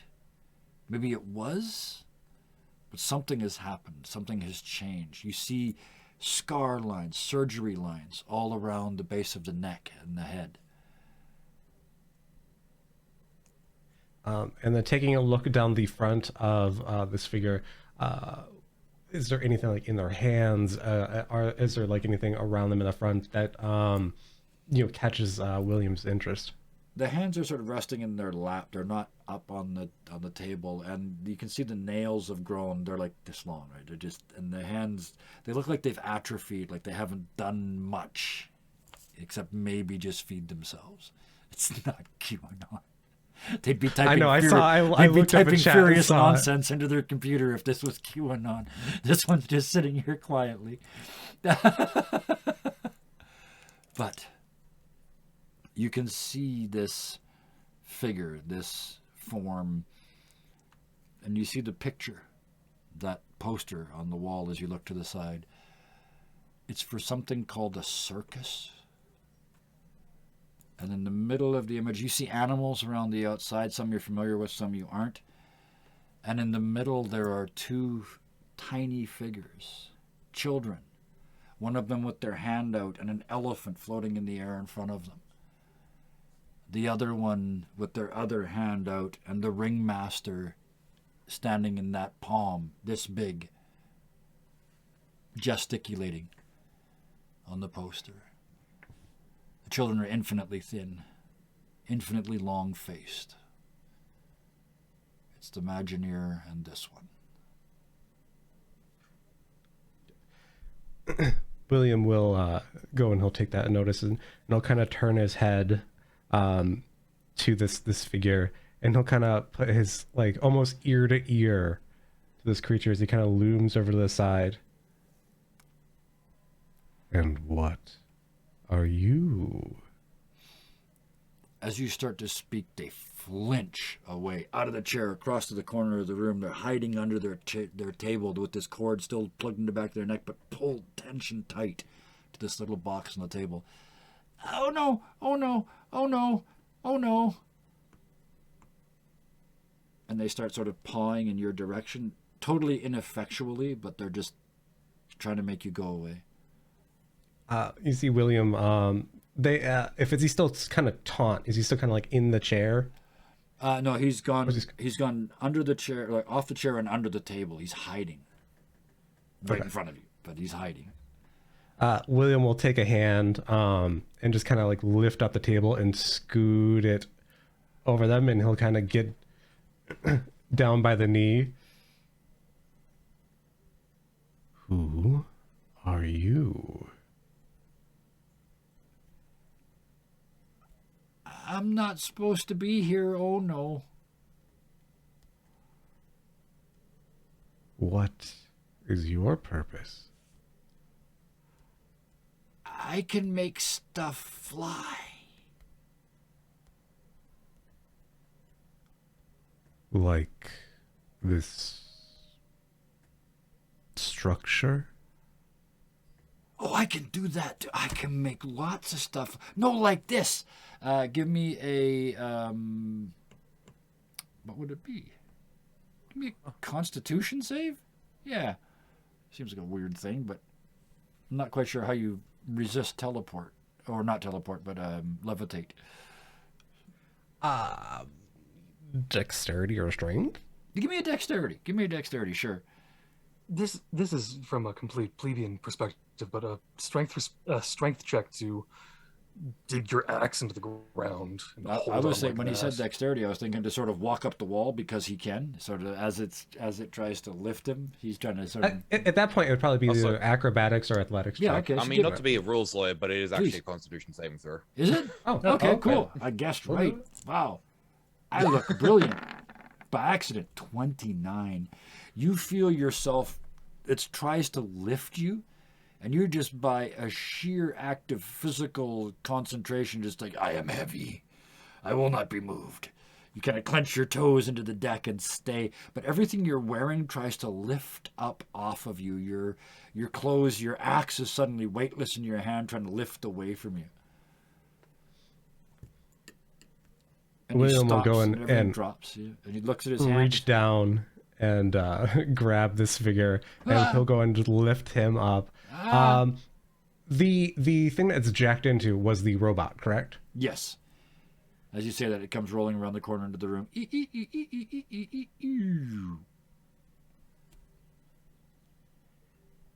So he'll go in, and we'll assume with it coming into the room, it's like got some slack, so he can actually lift him up. Oh, yes. Yeah, yeah. So William will go and lift up, and he'll look at this figure, this gaunt figure in the face with this like elongated features. Just it, what about like this figure's eyes? Are they like clear? Are they cloudy? Anything? They're exceptionally focused, laser focused. They hardly blink. But they don't scan. They look at one thing. Right now they're looking just below your left eye. Just and utterly focused on that point. And For the squeaky bits. we'll say that William, he's been out in the thing, so he also kind of like has maybe not like as long as this figure, but definitely like he's probably got some like a little bit of longer fingernails. He's still kind of like this hand kind of holding this gentleman up. You make things fly. What else do you do? I used to keep my sister out of trouble. Oh no.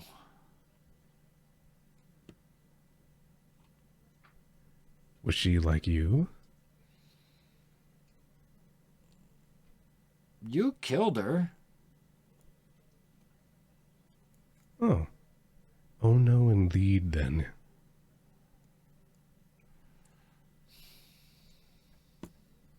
Are you going to do anything about it?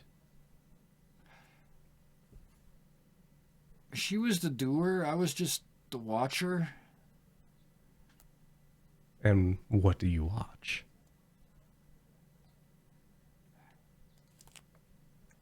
Everything. And the eyes come up and they are glazed over. You look into them and you see like a million screens. I'm just going to use modern technology. Like each eye is a compound eye made out of 1,000 television screens, all on different channels. Just all changing, never repeating. And what is it that you see that takes your interest? I look for patterns and shapes and oh no's.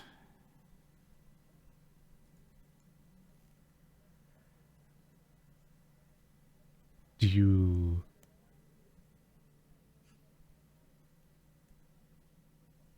what oh no's are around that you're taking notice of?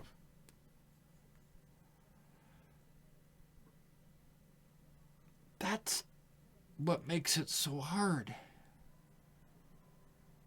There aren't any. None. No oh no's. This giant, pitiful wasteland of a world. Just nothing. Just nothing but... I don't even know why I know the word. Nothing but potential? Oh, and the sky is falling. I forgot. The sky is falling. Do you mean... I'm assuming we know what the phrase moon is, correct? Yes, yeah. The moon? Actually, no, William would definitely know what... Okay. Yeah. It's falling. Some pieces came off. Yeah, I saw. And then some more are going to come because I saw. And, oh, there's going to be oh-no's everywhere, but not right now. It's still Why? not sure. Why will there be oh-no's? Why is the moon falling? Because a long time ago it was further away and some people were really mad at some other people. They were so mad that they thought they would hurt the other people so much that even if it hurt them, they would do it anyway. But then all the people died. But it already started. They already pulled it. They already pulled down the sky. It's just so far away it takes a long time to fall. Now, William actually is quite old, given his nature. Yeah. Does he remember a distinct notice of the moon actually coming closer? Now that it's daytime, but you kind of process in your head, and it's been sneaky, but if you remember correctly, it's bigger. It looks bigger than it used to. Okay. And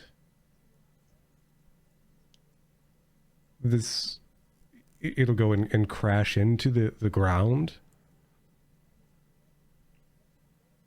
The sky will fall and all will die. There's no point in rolling.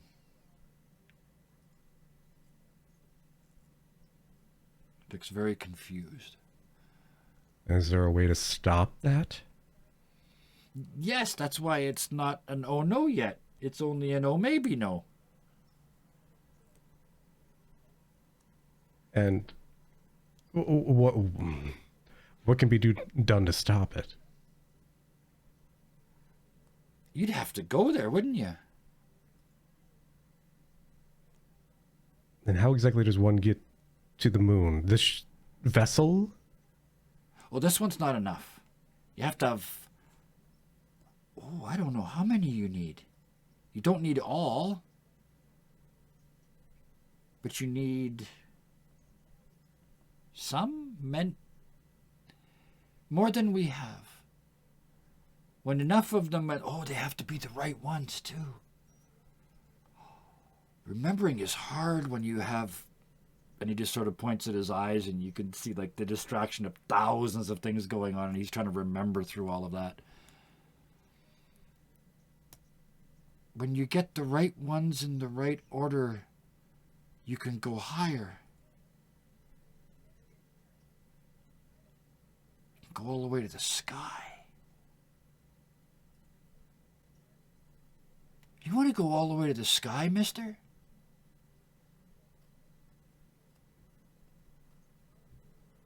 Well, I have no interest in dying such a pitiful death as being crushed by the moon.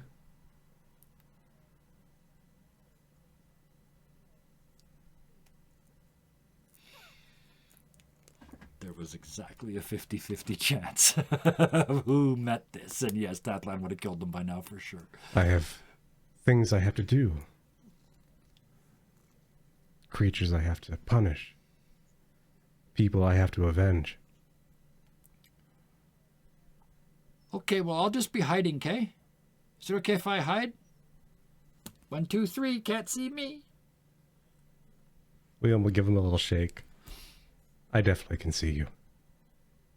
Oh. Pulls out the plug, kind of wraps the cord around the little box.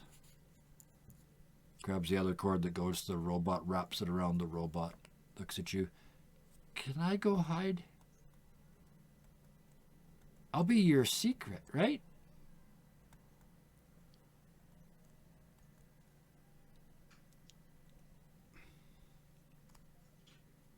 This is hard. What's Leo gonna do?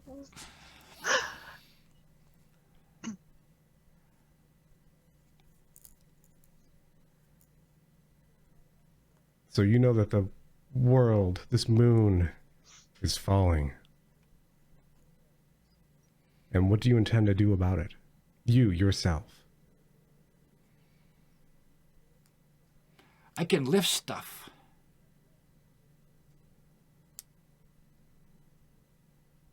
Lift. Yeah. I mean, how big could a moon be? You try to lift the moon. Keep it from hitting the earth. I haven't yet, but I could.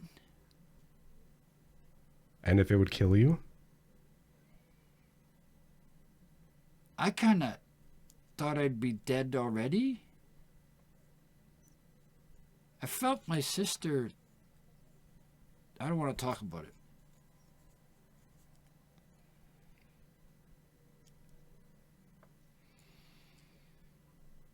William will go in. He'll go in. Who's still holding on to this creature or a person, will set them down in the chair. Mm-hmm. And he'll got to bring the table back over. You fight for what you believe in until your last breath. It'd be a good death. Remember that. Or you'll join your sister. And he'll turn to leave. And as you back out, close the door, the last thing you see is them plugging back into the box. And they in the chair, just like they were when you arrived. Tunk. Clunk. William is going to... He's going to give that, like... I don't even know what you call it. The little circular door handle. Yeah. He's gonna give it a really, really taking all of his strength and really kind of cranking that and really trying to do a jam it. Yeah. You find there's a you can do that. Yes. There's a flip lock that goes in. It just interferes with the spokes, is how it's supposed to work. But you bend that over with all your strength and use it to lock this wheel in place. Nobody's getting in there without tools or your physical level of strength.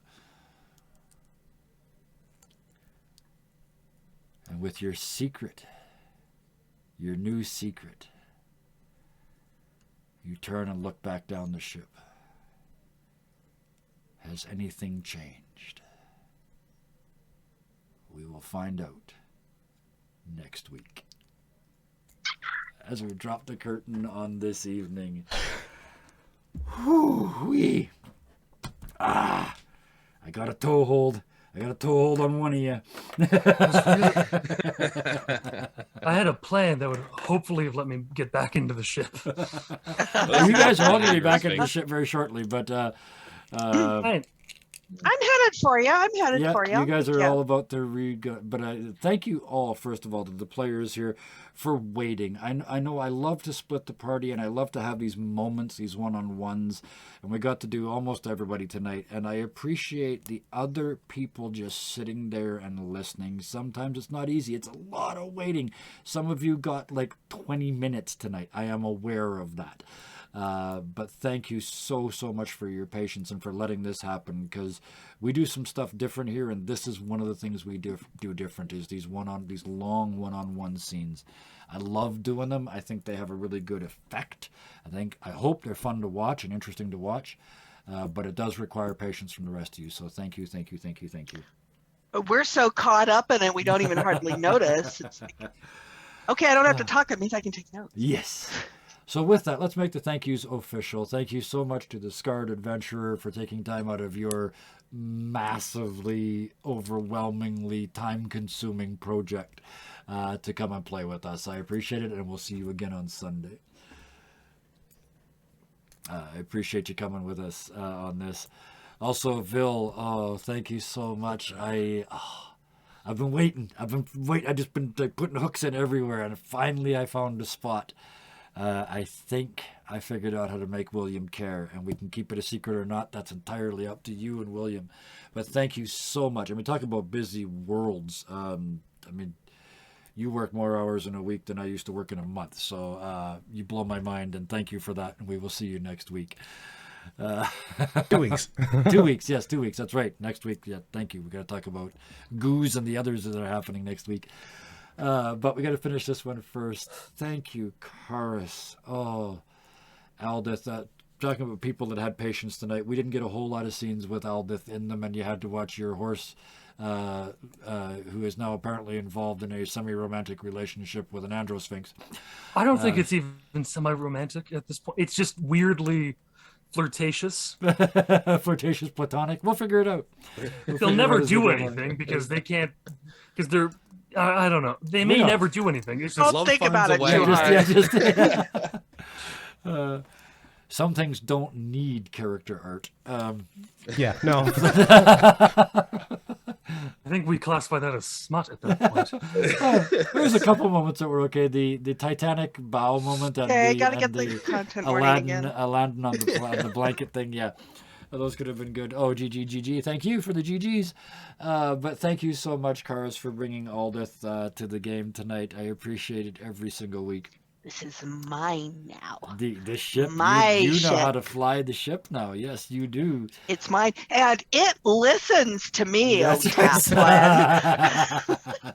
It is tainting its own purity. Which brings it will us- be punished. Which brings us to Tathland. Doom, thank you so much for bringing this maniac to the game. I love it. Now wandering off into the all but empty ship. Who knows what you will find in 2 weeks' time. I'm looking And forward what to that. Tathland will destroy next. Yes, exactly. We'll have to find something for you to kill. But with that, there are 2 thank yous left. One of them for chat. Specifically, a couple of people in chat. There were 10 gift subs dropped at the start of the night. Roosbar, I saw that, you bugger. I know you. I'm buying you a coffee. Thank you. And the other one specifically, Scott for the bits. Appreciate it. It's always good to see you here. I love your comments. I love how into it you get. It's so happy to see all of you in chat. Double digits all night. So I'm happy. And then the final chat for the future people, the YouTube people, the ones that are watching it there. If you just watched the whole 2 hours plus, I'm going to assume you liked it. So please hit that like button, hit that notification bell, because I don't post on a real schedule. I just sort of post when I have time. So you'll get notifications that way and at least know when the stuff's going up. One more quick note from me. 1 week from tonight, we are going to do part 2. Our fun shots are back. Our fun shot Fridays are back every single, hit it like it's not too fictitious. Yes. But our fun shot Fridays are back every second Friday to make up for the seriousness of these episodes. We're doing completely silly, ridiculous fun shots using the Tiny Frontiers system. I mean, I made a pun about sphinxters, so Yes, I don't think we yes, can call yes. this very serious tonight. Yes, well, I know tonight kind of got away from us, but we got it back at the end. So, but yes, you know what? Every game should have a funny moment in it. The more serious they are, the more you should have a comic effect moment in it somewhere. It doesn't spoil the plot. That's why I made Bernard. Yes. But with that, that's all the thank yous. Please join us Fridays, Saturdays, and Sundays. Stay tuned for a big announcement coming up within the next week or two about an upcoming Thursday game, which is, I'll say it again, a cheese-based satire called Curds of Straw. That's going to be a one-shot, and yes, you can be in on it. Join our Discord and go to the, what's it called? Sign up to play, I think it's called, section, and let us know if you'd be interested in being in that stream. It's for a good cause. I just can't tell you which one yet. And with that, all that remains is for me to say, until next time, please be nice to each other. Good night.